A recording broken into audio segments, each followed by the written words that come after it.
Аяқ жиі терлеп, жағымсыз шуас иісі шығып кетудің қарапайым емдеу жолы бар.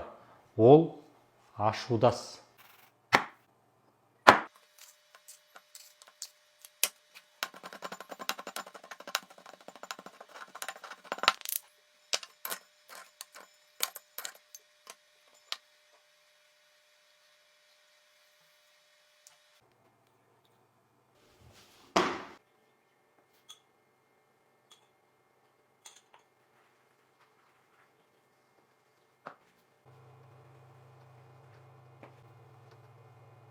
Күнделікті осылай аяқ киімге ашудасты салып, бір аптадай киіп жүрсе, кез келген аяқтан шыққан жағымсыз иісті, шуашты кетіріп емдейді.